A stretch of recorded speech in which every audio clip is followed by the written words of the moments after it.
नमस्कार दोस्तों और प्यारे छात्रों, आप सबका मोस्ट वेलकम। मैं आपके अपने चैनल साहित्य धारा एकेडमी पर हम आधुनिक काल का यह लास्ट और वीडियो है। इसमें हम कुछ प्रश्नों को हल करेंगे। कल से हम अन्य गद्य विधाओं के प्रश्नों की शुरुआत करेंगे। चलिए शुरुआत करते हैं। भवानी प्रसाद मिश्र की कविताएं किस सप्तक में हैं? तो हम राइट ऑप्शन पढ़ेंगे क्योंकि प्रश्नों की संख्या आज भी अधिक है। तो दूसरे सप्तक में भवानी प्रसाद मिश्र जी दूसरे सप्तक के कवि हैं। प्रश्न, धिक जीवन जो पाता ही आया है विरोध, पंक्ति में किसके जीवन सत्य की अभिव्यक्ति मिलती है? तो इसका भी राइट ऑप्शन निराला जी के। धिक जीवन जो पाता ही आया है, इतना बार ये पूछी गई कभी इस पंक्ति की रचयिता कभी किस रचना से है? तो ये राम की शक्ति पूजा से है। प्रश्न, जमुनजल तुम काव्य के रचनाकार। तो ये केदारनाथ अग्रवाल जी का काव्य संग्रह है जमुनजल तुम। प्रश्न, प्रयोग अपने आप में इष्ट नहीं वरन वह साधन है, यह कथन किस वाद से संबंधित है? तो राइट ऑप्शन ये प्रयोगवाद से संबंधित है और ये अज्ञेय जी का कथन है। उन्होंने सप्तक की भूमिका में कहा है। प्रश्न, रामधारी सिंह दिनकर की काव्य कृति कौन सी है? तो कुरुक्षेत्र, लोकायतन आप सभी जानते होंगे, सुमित्रानंदन पद, आर्यावर्त, उदय शंकर भट्ट और उन्मुक्त श्याराम शरण गुप्त की रचनाएं हैं। प्रश्न, निम्नलिखित में से कौन सी रचना अयोध्या सिंह उपाध्याय हरियावत की नहीं है? तो विचित्र विवाह नहीं है, वैदेही बनवा, चुपते चौपदे और चोखे चौपदे, ये तीनों ही हैं, लेकिन विचित्र विवाह उनकी नहीं, रामचरित उपाध्याय जी की है। प्रश्न, नई कविता परंपरा का तिरस्कार है और नई कहानी परंपरा का विस्तार है, यह कथन किसका है? तो नई कविता परंपरा का तिरस्कार और नई कहानी परंपरा का विस्तार है, यह कथन राजेंद्र यादव जी का है। प्रश्न, गजानन माधव मुक्तिबोध की रचना चांद का मुंह टेढ़ा है में कौन सी कविता संकलित नहीं है? तो कौन सी नहीं है? तो जन्मदिन की धूप नहीं है और तीनों ही कविताएं संकलित हैं। आप याद रखें, एक स्वप्न कथा, ब्रह्मराक्षर, भूल गलती, लेकिन जन्मदिन की धूप संकलित नहीं है। प्रश्न, छायावाद विलायती अभिव्यंजनावाद का विलायती संस्करण है। छायावाद विलायती अभिव्यंजनावाद का विलायती संस्करण, यह कथन किसका है? यह किसका कथन है? तो ये शुक्ल जी का बहुत ही फेमस कथन है जो बार बार रिपीट होता है। प्रश्न, बसंती हवा कविता के रचयिता कौन है? तो राइट ऑप्शन नागार्जुन जी इसके रचयिता हैं। प्रश्न, निम्न में से कौन तार सप्तक का कवि नहीं है? तार सप्तक का कवि पूछ रहा है। तो रामविलास शर्मा जी हैं, प्रभाकर माचवे जी, भरत भूषण अग्रवाल, लेकिन धर्मवीर भारती नहीं है। तो right option option C, Dharamvir Bharati ji दूसरे सप्तक के कवि हैं। प्रश्न, निम्न में से कौन दूसरा सप्तक में शामिल नहीं है? तो दूसरे सप्तक में शमशेर बहादुर सिंह है, भवानी प्रसाद मिश्र है, नरेश मेहता, धर्मवीर भारती है, रघुवीर सहाय है, लेकिन कुंवर नारायण नहीं है। तो इसका राइट ऑप्शन हो जाएगा सी, ये तीसरे सप्तक के कवि हैं। प्रश्न, तार सप्तक का प्रथम बार प्रकाशन किस वर्ष हुआ? तो ये राइट ऑप्शन सी, 1943 में। प्रश्न, निम्न में से किसका संबंध प्रयोगवाद से नहीं है? तो कलावाद का, सॉरी दोस्तों, स्वच्छंदतावाद का। मनुविश्लेषणवाद अस्तित्ववाद है, कलावाद है, लेकिन स्वच्छंदतावाद का संबंध नहीं है। प्रश्न, निम्न में कौन सी विशेषता प्रगतिवाद की नहीं है? तो इसमें कल्पना प्रवणता नहीं है। इसमें शोषण का विरोध है, श्रम में सौंदर्य है, व्यंग्य की प्रधानता है, लेकिन कल्पना जैसी कोई बात नहीं है। प्रश्न, नागार्जुन की निम्नलिखित रचनाओं में से कौन सी खड़ी बोली हिंदी में नहीं लिखी गई?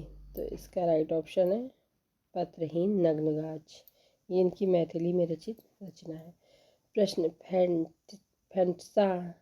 फैंटसामाटा का संबंध हिंदी के किस काव्य आंदोलन से जोड़ा गया है? तो राइट ऑप्शन बी, छायावाद से। फैंटसमाटा का संबंध छायावाद से जोड़ा गया है। प्रश्न, निम्नलिखित में से कौन सी रचना निराला की नहीं है? तो झरना नहीं है। झरना ये उसका प्रकाशन वर्ष बहुत इम्पोर्टेंट है, 1918 ईस्वी। ये प्रसाद की रचना है और छायावाद की भी प्रथम रचना मानी जाती है। बुरांश कविता के रचयिता हैं, तो right option B Sumitranandan Pant. अगर आपको कोई नया प्रश्न दिखे तो जरूर उसको अपनी डायरी में नोट कर लें। प्रश्न, निम्नलिखित पुस्तकों में से किसकी भूमिका को छायावाद का घोषणा पत्र कहा जाता है? तो ये पल्लव को कहा जाता है। अनामिका जानते होंगे निराला की है, परिमल निराला की। कामायनी प्रसाद का महाकाव्य है। प्रश्न, प्रिय प्रवास का प्रथम प्रकाशन वर्ष किस वर्ष हुआ? तो 1914 ईस्वी में। प्रश्न, पंत की रचनाओं का प्रकाशन की दृष्टि से सही क्रम है? तो राइट ऑप्शन ए। युगांत गुंजन 32, युगांत 36, ग्राम्या 40, लोकायतन 1964 है। प्रश्न, उत्तराखंड के किस कवि को छायावाद और प्रकृतिवाद के संत स्थल का कवि कहा जाता है? तो सुमित्रानंदन पंत जी को कहा जाता है। प्रश्न, निम्न में से कौन सी रचना सुमित्रानंदन पंत की नहीं है? तो सांध्य गीत नहीं है, ये महादेवी वर्मा जी की रचना, बाकी तीनों रचनाएं उनकी हैं। सुमित्रानंदन पंत का जन्म कहाँ हुआ? तो उनका जन्म कौशानी अल्मोड़ा में हुआ। प्रश्न, छायावाद को राष्ट्रीय जागरण की काव्यात्मक अभिव्यक्ति किसने कहा? छायावाद को राष्ट्रीय जागरण की काव्यात्मक अभिव्यक्ति, ये परिभाषा है, तो ये नामवर सिंह की। छायावाद को उन्होंने राष्ट्रीय जागरण की काव्यात्मक अभिव्यक्ति कहा है। प्रश्न, निम्न में से कौन सी रचना मैथिली शरण गुप्त की नहीं है? तो रेणुका नहीं है, ये रामधारी सिंह दिनकर की पंचवटी है, यशोधरा है। साकेत उनका महाकाव्य है, इसका प्रकाशन वर्ष साकेत का 1932 ईस्वी, बहुत इम्पोर्टेंट रचना है। प्रश्न, मधुप उपनाम से काव्यानुवाद करने वाले कवि निम्नलिखित में से कौन है? तो ये है right option B Maithili Sharan Gupt जी।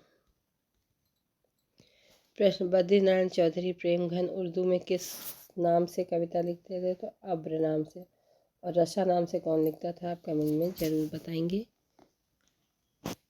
भारतेंदु युग के कवियों ने अधिकांशतः किस भाषा में कविता की है? तो उन्होंने अधिकांशतः ब्रज भाषा में कविता की है। प्रश्न, निम्नलिखित में से कौन द्विवेदी युग का कवि नहीं है? तो कौन नहीं है? तो रांगे राघव जी नहीं है, और अयोध्या सिंह उपाध्याय, गोपाल शरण सिंह, लोचन प्रसाद पांडे हैं। लेकिन इसका राइट ऑप्शन डी, रांगे राघव नहीं, ये प्रगतिवाद के कवि हैं।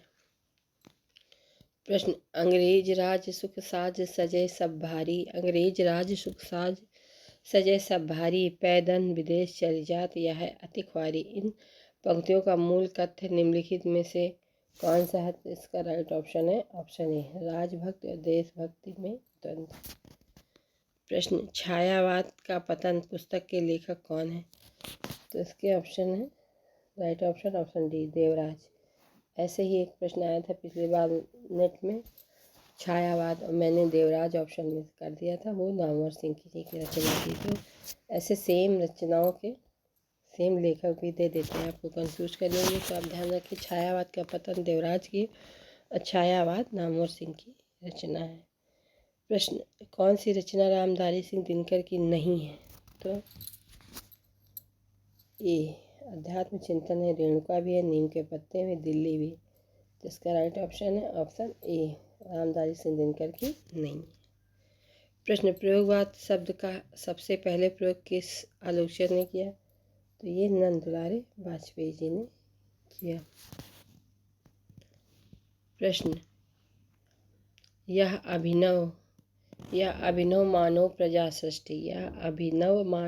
सृष्टि द्वैता में लगी निरंतर ही वर्णों की करती रहे भ्रष्ट, ये काव्य पंक्तियाँ किस कवि की हैं? तो इसका राइट ऑप्शन है ये प्रसाद जी की पंक्तियाँ हैं।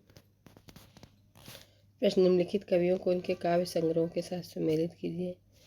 तो चलिए पहले सुमेलित कर लेते हैं। बाल कृष्ण शर्मा नवीन के हम विष पाई, जन्म के राम नरेश त्रिपाठी जी की पथिक, माखनलाल चतुर्वेदी की हेमतरंगिणी और सोहनलाल द्विवेदी की भैरवी। तो इस हिसाब से ए का सेकंड किस में है, तो डी में ही है। तो सही ऑप्शन डी। प्रश्न, यथार्थ और छायावाद निबंध के रचयिता है, तो ये प्रसाद जी का निबंध है, याद रखेंगे, यथार्थ और छायावाद। प्रश्न, छायावाद के समर्थन में सबसे पहला लेख किसने लिखा, तो छायावाद के समर्थन में सबसे पहला लेख मुकुटधर पांडे जी ने लिखा। प्रश्न, निम्नलिखित पुरस्कारों को उनके पुरस्कर्ता साहित्यकारों के साथ सुमेलित कीजिए। सूची फर्स्ट को सूची सेकंड में मिलाते हैं। प्रथम देव पुरस्कार तो दुलारीलाल भार्गव को मिला है। मंगला प्रसाद पारितोषिक पुरस्कार तो ये प्रसाद जी को मिला है।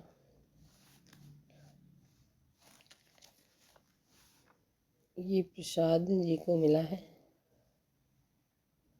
प्रथम भारत भारती पुरस्कार महादेवी वर्मा जी को मिला है और व्यास पुरस्कार 2011 अमरकांत को। तो राइट ऑप्शन है इसका ऑप्शन बी।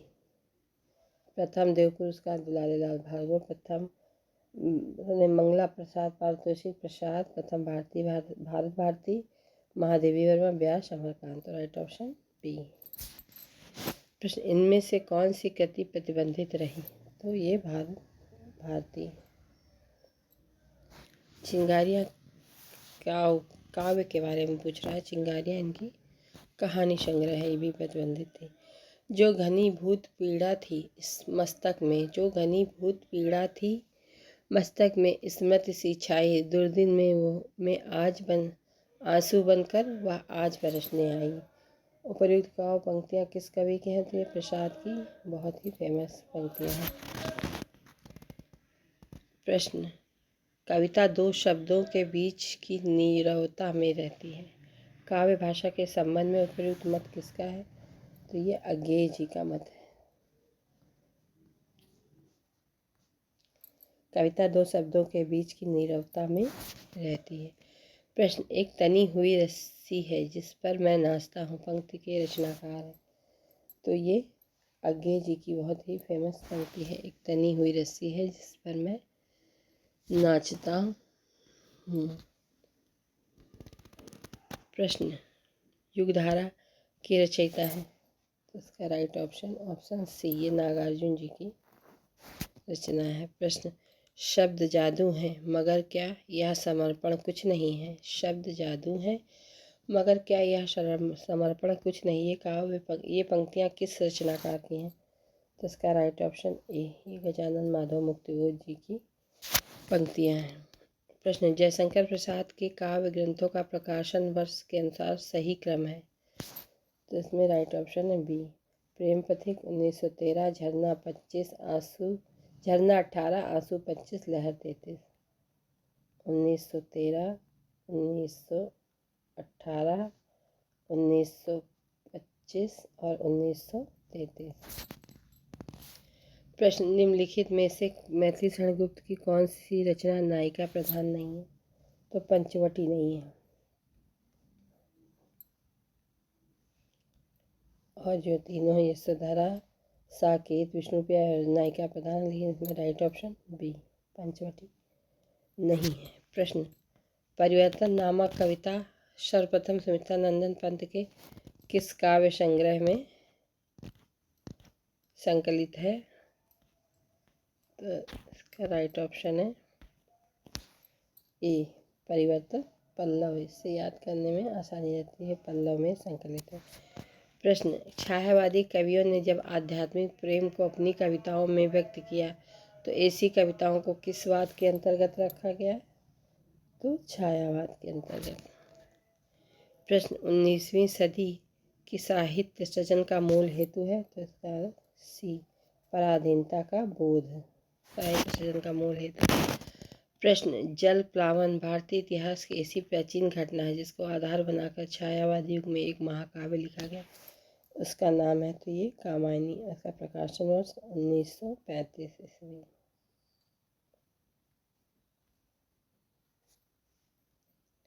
प्रश्न, किस छायावादी कवि ने संवाद शैली का सर्वाधिक उपयोग किया है? तो ये है जयशंकर प्रसाद जी ने। प्रश्न, ज्यामिति की संगति गणित की दृष्टि से कृत्य भव्य नैतिक मान, आत्मचेतन सूक्ष्म नैतिक मान, अतिरेकवादी पूर्णता की तृप्त करना कब रहा आसान? ज्यामिति की संगति गणित की दृष्टि से कृत्य भव्य नैतिक मान, आत्मचेतन सूक्ष्म नैतिक मान, अतिरेकवादी पूर्णता की तृप्ति करना कब रहा आसान नामक पंक्तियाँ मुक्तिबोध की किस कविता से ली गई हैं? इसका राइट ऑप्शन है ऑप्शन बी, ब्रह्मराक्षस की ये पंक्तियाँ हैं। प्रश्न, उस महत्ता का हम शरीकों के लिए उपयोग उस आंतरिकता का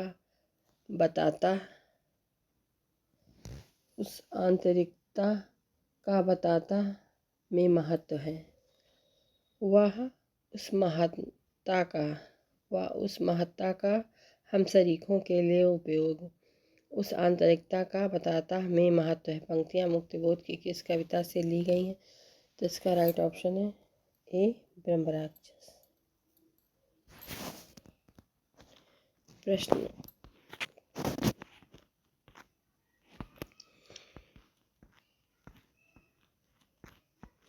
मुक्तिबोध जी की रचना जो है बहुत ही अर्थपूर्ण होती हैं। प्रश्न, ऋतु बसंत का सुप्रभात था, मंद मंद था अनिल बह रहा, बाल रूढ़ की मृदु किरणें, अगल बगल स्वर्णाभ शिखर थे। ये पंक्तियाँ नागार्जुन की किस कविता से हैं? तो ये बादलों को घिरते देखा, बसंत ऋतु का सुप्रभात था, मंद मंद था अनिल बह रहा, बालारूढ़ की मृदु किरणें थी, अगल बगल स्वर्णाभ शिखर थे। ये पंक्तियाँ नागार्जुन किस कविता से हैं? तो बादलों को घिरते देखा। अकाल और उसके बाद नामक कविता के रचनाकार हैं? तो ये रचना है अकाल और उसके बाद रचना नागार्जुन जी की।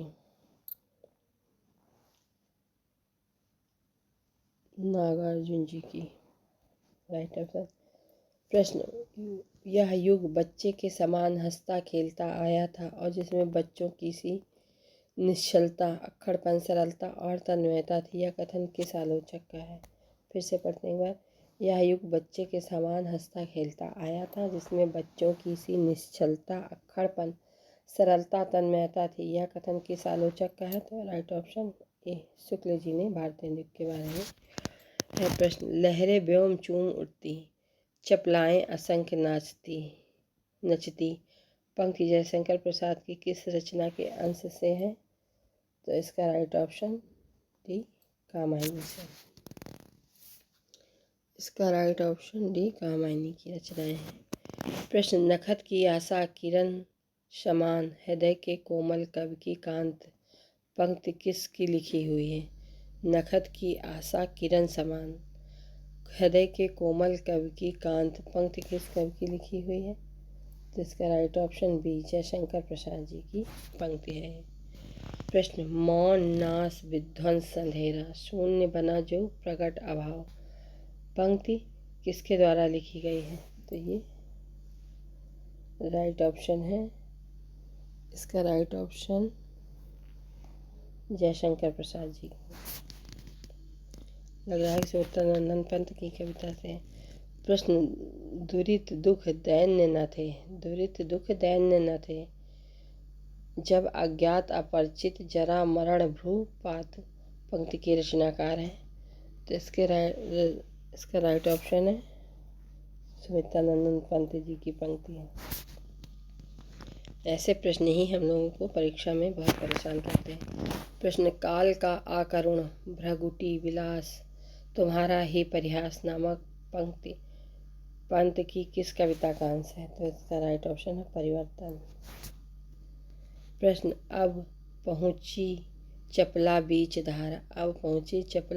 धार छिप गया चांदनी का कगार पंक्ति सुमित्रानंद पंत की किस कविता का अंश है? तो ये नौका विहार मैंने पढ़ी है। ये नौका विहार की पंक्तियाँ हैं। प्रश्न, राम की शक्ति पूजा में निराला की इन दो कविताओं का सार तत्व समाहित है। इसका राइट ऑप्शन डी, जागो एक बार फिर और तुलसीदास। नमस्कार दोस्तों, आप सबको मेरा प्रयास कैसा लगा? प्लीज़ लाइक करें, कमेंट करें, शेयर करें, सब्सक्राइब करें। धन्यवाद दोस्तों।